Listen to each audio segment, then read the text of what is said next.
स्वामी रामतीर्थ अपने देश की उन्नति चाहते थे। वे कहा करते हैं, भारत क्या है? मैं भारत हूँ। मेरा शरीर मानो उसकी भूमि है। मेरे 2 पैर मलबार और चोलमंडल हैं। मेरे चरण कन्याकुमारी है। मेरा सिर हिमालय है। गंगा और ब्रह्मपुत्र सी प्रचंड नदियाँ मेरे केश हैं। राजस्थान और गुजरात के मेरु स्थल मानो मेरे हृदय हैं। पूर्व और पश्चिम दिशाओं में मेरी भुजाएं फैली हैं। स्वामी रामतीर्थ चाहते थे कि देश का प्रत्येक व्यक्ति देशभक्त हो, उसका जीवन देश के लिए हो और वह अपने देश का सम्मान बढ़ाने के लिए अपरंपार परिश्रम करे। स्वामी जी इसी उद्देश्य की पूर्ति के लिए जिए। अब अपने देश पर अंग्रेजों का राज था। स्वामी दयानंद सरस्वती, स्वामी विवेकानंद और स्वामी रामतीर्थ, इन 3 श्रेष्ठ महापुरुषों का आविर्भाव हुआ था। तीनों ने समाज में देश प्रेम की भावना जगाई। स्वामी रामतीर्थ के चरित्र को सभी आदर की दृष्टि से देखते हैं, परंतु विशेष रूप से विद्यार्थियों के लिए उनका चरित्र एक श्रेष्ठ आदर्श है। बचपन से ही विषम परिस्थितियों के साथ संघर्ष करते हुए उन्होंने देश विदेश में ख्याति प्राप्त की। वे केवल 33 वर्ष की आयु तक ही जीवित रहे, परंतु इतनी अल्प आयु में ही उन्होंने अद्भुत कार्य कर दिखाया। स्वामी रामतीर्थ का पूरा नाम गोस्वामी तीर्थराम था। वे रामचरितमानस के रचयिता कवि कुल शिरोमणि संत तुलसीदास के थे। स्वामी रामतीर्थ के पिता हीरानंद पंजाब प्रांत के मुरलीवाला गांव के रहने वाले थे। स्वामी रामतीर्थ का जन्म दीपावली पर्व पर 22 अक्टूबर सन 1873 को हुआ। स्वामी रामतीर्थ की शैशवावस्था में ही उनकी माता की मृत्यु हो गई थी। उनके भाई गुरुदास और उनकी बुआ ने उनका लालन पालन किया। उनकी बुआ उनकी सारी देखभाल करती। बालक तीर्थराम को कहानी सुनने और सुनाने का बड़ा चाव था। जब तीर्थराम की आयु केवल 2 वर्ष की थी, उसके पिता ने उसकी मंगनी कर दी। 10 वर्ष की आयु में ही उनका विवाह हो गया। उस छोटी सी आयु में वे विवाह का अर्थ क्या समझते हैं, अतः विरोध करने का प्रश्न ही नहीं उठता। तीर्थराम 5 वर्ष की आयु में पाठशाला जाने लगे। उनका शरीर दुर्बल था, परंतु वे अत्यंत बुद्धिमान थे और उनकी स्मरण शक्ति तेज थी। 5वीं कक्षा में ही उन्हें फारसी किताबें, गुलिस्ता और बोस्ता और कई उर्दू कविताएं कंठस्थ हो गई थी। उन्हें खेलों में कोई रुचि नहीं थी। वे मंदिरों में जाकर बड़े मनोयोग से मंत्र पाठ सुना करते। बाद में उन मंत्रों को वे अपने मित्रों को सुनाया करते। 10 वर्ष की आयु में उन्होंने प्राथमिक शिक्षा पूर्ण की। आगे की पढ़ाई करने के लिए वे गुजरानवाला गए। वहाँ वे अपने पिता के मित्र भगत धन्नाराम जी के यहाँ रहने लगे। उन्होंने आजीवन धन्नाराम जी के गुरु के समान पूज्य माना। माध्यमिक और महाविद्यालयी पढ़ाई करते समय वे अपने गुरु को बराबर चिट्ठियाँ लिखा करते। ऐसी 1000 चिट्ठियाँ प्रकाशित हो चुकी हैं। पंजाब विश्वविद्यालय की मैट्रिक की परीक्षा में वे प्रथम आए। तब उनकी आयु केवल 14 वर्ष की थी। नगर परिषद ने उन्हें छात्रवृत्ति दी। स्वाभाविकता स्वतः आगे पढ़ने की इच्छा हुई, परंतु पिता नहीं चाहते थे कि वे आगे पढ़ें। पिता की इच्छा के विरुद्ध वे महाविद्यालय में पढ़ने के लिए लाहौर गए। वहाँ वे ज्ञान साधना में मग्न हो गए। क्रुद्ध पिता ने उन्हें कोई सहायता नहीं भेजी। रामतीर्थ को छात्रवृत्ति की अल्प राशि पर ही गुजारा करना पड़ता। इंटरमीडिएट की परीक्षा वे प्रथम क्रमांक से उत्तीर्ण हुए। उन्हें सरकारी छात्रवृत्ति प्राप्त हुई। अतः तीर्थराम के मन में आत्मविश्वास बढ़ने लगा। गुरु और भगवान के प्रति उनकी श्रद्धा बढ़ती गई। उन्हें आत्मनिर्भर होकर देखकर उनके पिता मन में कूढ़ने लगे। उन्होंने बहू को रामतीर्थ के पास पहुंचा दिया।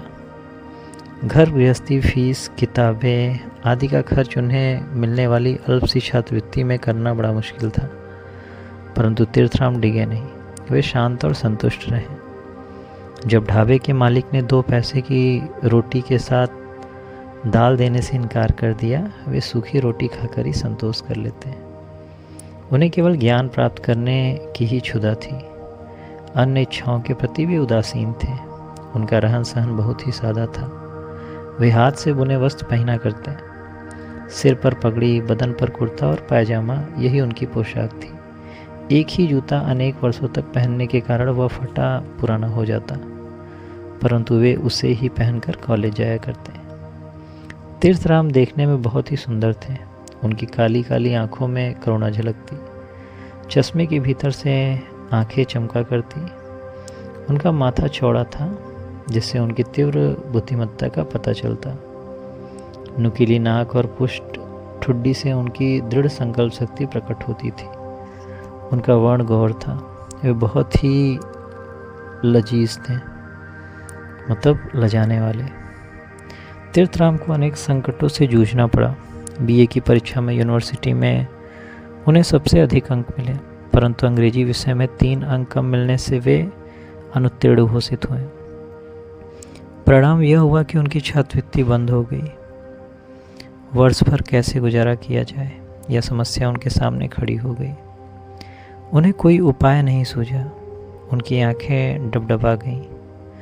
वे भगवान से प्रार्थना करने लगे, हे ईश्वर, तुम ही मेरे माता पिता, आत्मीय मित्र हो, तुम ही ज्ञान की मूर्ति हो, तुम ही सब कुछ हो। इसके बाद वे निद्राधीन हो गए। दूसरे दिन वे जब कॉलेज गए तो एक आश्चर्यजनक घटना हुई।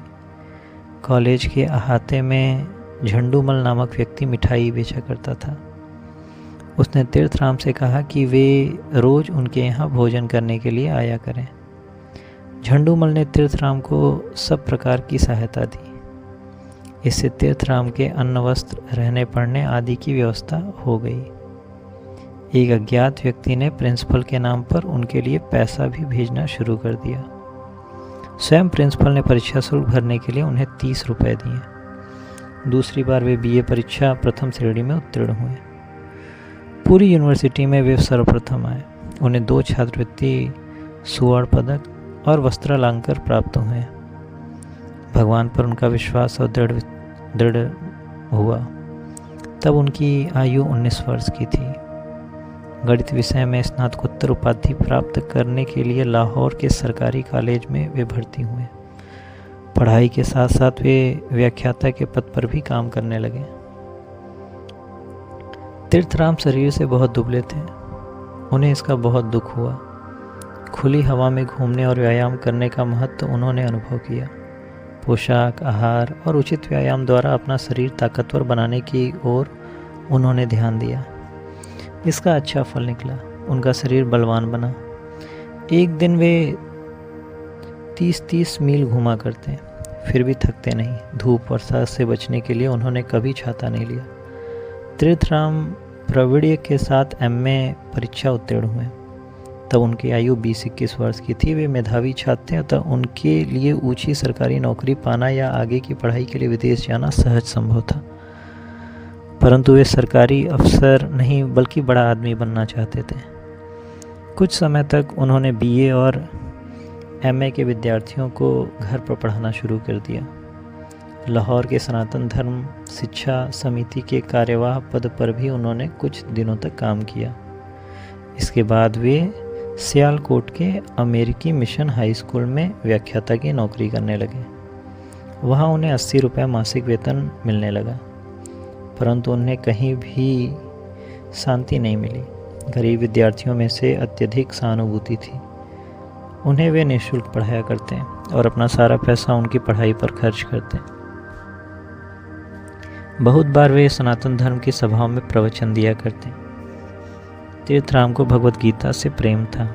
जब वे गीता पढ़ते उन्हें अनुभव होता कि भगवान श्री कृष्ण प्रत्यक्ष उनके समीप खड़े हैं।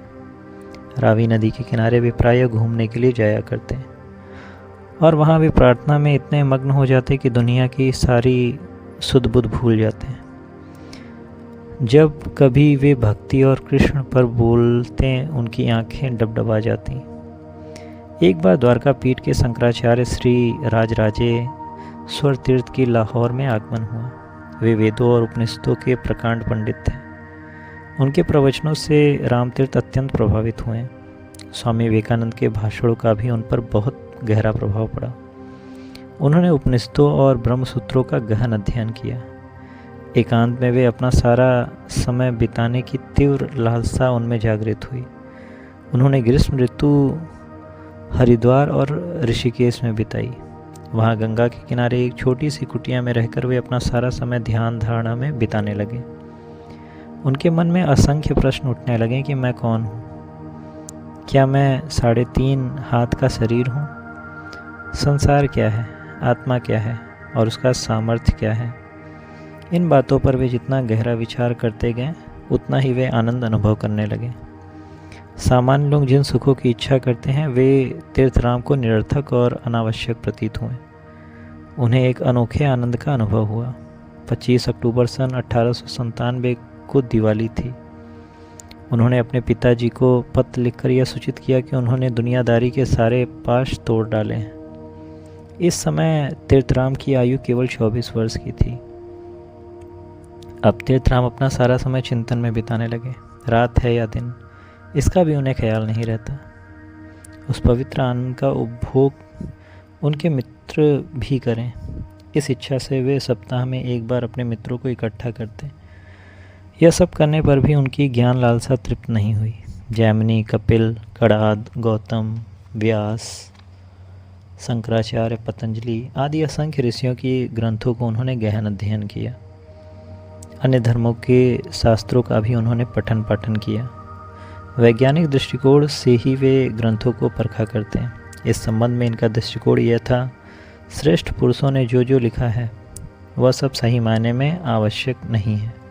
उसी प्रकार किसी ग्रंथ में सत्य का प्रतिपादन हुआ है, इसलिए यह समझना भूल है कि उनके लिखने वाले सत्यव्रती थे।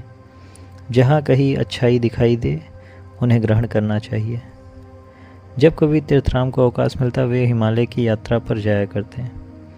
वहाँ वे उपनिषदों का पठन मनन में समय बिताते हैं। रात हो या दिन, वर्षा हो या धूप, वे गंगा के किनारे तपश्चर्या किया करते हैं। वे बर्फाच्छादित हिमालय की गुफाओं में भी रहा करते हैं। उन्होंने गंगोत्री और जमुनोत्री की दुर्लभनीय घाटियों को भी पार किया। सन 1898 में वह शुभ घड़ी आई जब ऋषिकेश के समीप ब्रह्मपुरी में उन्हें आत्म साक्षात्कार हुआ। उन्हें अपने सभी प्रश्नों के उत्तर मिल गए। वे सर्वज्ञ हुए। उनके चारों ओर प्रकाश ही प्रकाश फैला था, मानो उनके शरीर से उज्जवल प्रकाश की किरणें फूट रही हों। उन्होंने अनुभव किया कि उनका शरीर ही संपूर्ण सृष्टि है और संपूर्ण सृष्टि में वे विद्यमान है। अब उनके प्रवचनों में नई स्फूर्ति का संचार हुआ। हजारों लोग उनके प्रवचन सुनने के लिए इकट्ठा हुआ करते हैं, परंतु इसमें भी एक विशेषता थी। वैसे वे घंटों मौन बैठे रहते हैं और अकस्मात ज्वालाओं के समान उनकी वाणी फूट पड़ती। एक अज्ञात शक्ति ने उनकी वाणी में नव चैतन्य, नया प्रकाश भर दिया था। सभी धर्मों के लोग उनका भाषण बड़ी चाव से सुना करते हैं। रामतीर्थ प्रायः कहा करते हैं, हम यदि वासनाओं को वश में कर लेते हैं और वासनाओं से मुक्ति पाते हैं तो जो हम इच्छा करेंगे वह अपने आप पूरी हो जाएगी। हम उनके पीछे भागने की कोई आवश्यकता नहीं है। उनके स्वयं के जीवन की अनेक घटनाएं इस तथ्य को सिद्ध भी करती हैं। लगातार 6 महीने तक वे हिमालय के तपश्चर्या करते हैं। सन 1901 में उन्होंने सन्यासी बनने का संकल्प किया। एक दिन अपना पवित्र जनेऊ उतारकर उन्होंने उसे गंगार्पण कर दिया। तीर्थराम गोस्वामी M.A. अब स्वामी राम तीर्थ बन गए और उन्होंने स्वामी राम तीर्थ की तेजस्विता को देखकर टेहरी के राजा अत्यंत प्रभावित हुए और उन्होंने उनसे अनुरोध किया कि जापान में हो रहे विश्व धर्म परिषद में भाग लेने के लिए वे जाएं। उस यात्रा का सारा प्रबंध करने का भार स्वयं उन्होंने उठाया। स्वामी नारायण के साथ स्वामी राम तीर्थ जापान के योकोहामा नगर में गए, परंतु वहां पहुंचने पर उन्हें पता चला कि वहां कोई परिषद होने वाली नहीं है। तब वे दोनों टोक्यो आदि स्थानों पर गए। उन सब स्थानों पर उनके प्रवचन हुए। जापानी छात्रों और विद्वानों के सामने उनके भाषण हुए। सभी लोग उनके प्रवचनों से अत्यंत प्रभावित हुए। पूरण सिंह नामक एक सज्जन तो संन्यास दीक्षा ग्रहण कर उनके शिष्य बन गए और अपने गुरु के उपदेश का जापान में प्रसार और प्रचार करने के लिए वे एक पत्रिका का प्रकाशन करने लगे। जापान से वे अमेरिका गए।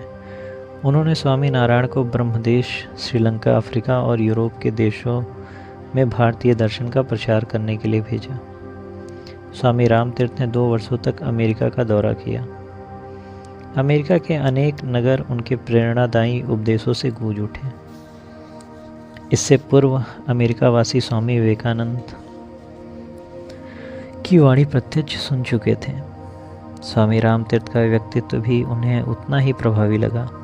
उनके रूप में मानो दोबारा ईसा मसीहा ने अवतार लिया है, ऐसा अमेरिकी समाचार पत्रों ने लिखा। कुछ अमेरिकी लोगों ने संन्यास आश्रम की स्थापना की तथा स्वामी रामतीर्थ के भाषणों की पुस्तकें प्रकाशित की। कुछ दिनों बाद ही वे पुस्तकें इन वुड्स ऑफ गॉड रियलाइजेशन शीर्षक से प्रकाशित हुई। अमेरिका से स्वदेश लौटते समय वे मिस्र में रुके। वहाँ एक भव्य मस्जिद में उन्होंने फारसी में भाषण दिया और मिस्र वासियों का हृदय जीत लिया। 2.5 वर्ष तक विदेशों का भ्रमण करने के बाद वे भारत लौट आए। ईसाई, सिख, मुसलमान, आर्य समाज, ब्रह्म समाज, सभी संप्रदायों के लोग ने स्वामी जी का सम्मान किया।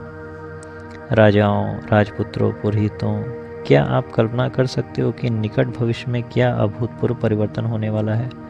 आपको यह सुनकर संभव है कि आश्चर्य होता होगा, परंतु मैं उसे स्पष्ट रूप से देख पा रहा हूँ। भारत, चीन, इंग्लैंड और अमेरिका के बीच मानव निर्मित दीवारें ढहकर नव समाज का उदय होने वाला है। उसमें साधु सम्राट और पद दलित सभी बराबरी के नाते से मुक्त रूप से विचरण करेंगे। सन्यासीगण आलस्य में जीवन न बिताकर अपना भिक्षा पात्र कठिन परिश्रम का साधन बनाएंगे। मानव निर्मित सब भेद मिट जाएंगे। विश्व मेरा घर है और उसमें रहने वाले सभी स्त्री पुरुष मेरे भाई बहन हैं। उन सब पर प्रेम करना मेरा कर्तव्य है। इस प्रकार विश्व बंधुता के रूप में वे विश्व के नए रूप में कल्पना करते थे। मनुष्य के दैनंदिनी जीवन में आध्यात्मिक दृष्टि रहे, यही स्वामी रामतीर्थ की सारी कहानियों का निचोड़ था। इसलिए उन्होंने अपने उपदेशों को व्यवहारिक वेदांत नाम दिया। हम समझते हैं कि सन्यासी पलायनवादी होते हैं। उन्हें सामान्य लोगों से, सांसारिक जीवन से कोई सरोकार नहीं और आध्यात्म ज्ञान का व्यवहारिक जीवन से कोई संबंध नहीं। परंतु रामतीर्थ हमेशा कहा करते थे कि लोगों को उन जीवन दर्शनों पर विश्वास नहीं करना चाहिए जिनका आचरण करना संभव नहीं है। विश्व मेरा घर है। राजाओं, राजपुत्रों, पुरोहितों, क्या आप कल्पना कर सकते हो कि निकट भविष्य में क्या अभूतपूर्व परिवर्तन होने वाला है? आपको यह सुनकर आश्चर्य होगा, परंतु मैं उसे स्पष्ट कर देता हूँ। भारत, चीन, इंग्लैंड और अमेरिका के बीच मानव निर्मित दीवारें ढह कर नव समाज का उदय होने वाला है। प्रारब्ध काल तक भ्रमण करने के कारण स्वामी रामतीर्थ बीमार हो गए। तंदुरुस्त होते ही वे शीघ्र पुनः हिमालय गए। बीहड़ वन में 13,000 फीट की ऊंचाई पर वे एक गुफा में रहने लगे। केवल दूध ही उनका आहार था। वर्षा ऋतु में गुफा में रहना असुरक्षित था, अतः वे टिहरी के पास के जंगल में रहने लगे। 3 ओर से गंगा से घिरे हुए इस स्थान टिहरी के राजा ने स्वामी जी के लिए एक कुटिया बनवा दी। यहाँ से थोड़ी दूरी पर स्वामी जी के साथी स्वामी नारायण भी रहते थे। वे सप्ताह में एक बार रामतीर्थ के दर्शन के लिए जाया करते हैं। हो जाएगी, अतः वेदांत के सिद्धांतों का प्रचार करने का भार ग्रहण करने के लिए तुम्हें सिद्ध रहना होगा। स्वामी रामतीर्थ इस कुटिया में केवल 5 दिन रहे। 5वें दिन गंगा जी ने स्नान करने के लिए उन्होंने जैसे ही डुबकी लगाई वे भंवर में फंस गए। बहुत प्रयत्न करने के बाद वे तैरकर भंवर के बाहर नहीं निकल सके। ओम ओम ओम कहते हुए वे धारा में विलीन हो गए। रामतीर्थ 33 वर्ष तक जीवित रहे। उन्होंने जीवन के अंतिम दिन निम्नलिखित शब्द लिखे थे: हे मृत्यु, मेरा शरीर ले लो, मुझे उसकी आवश्यकता नहीं है। शरीर की मुझे कभी सुध ही नहीं थी। मैं अनेक शरीर धारण कर सकता हूँ, मैं दिव्य शक्ति धारण कर सकता हूँ, मैं चंद्र, सूर्य, विद्युत झरनों में विलीन हो सकता हूँ, मैं वायु हूँ, मैं पहाड़ के पार से आया हूँ। मैंने जड़वत और निद्रित लोगों को जगाया, मैंने कुछ सुंदर रूप प्रकाश में लाए, मैंने थोड़े से मनुष्यों के दुखी चेहरों के आंसू पोंछे। अब मैं विदा लेता हूँ उस अज्ञात स्थल की ओर जहाँ से मैं आया था।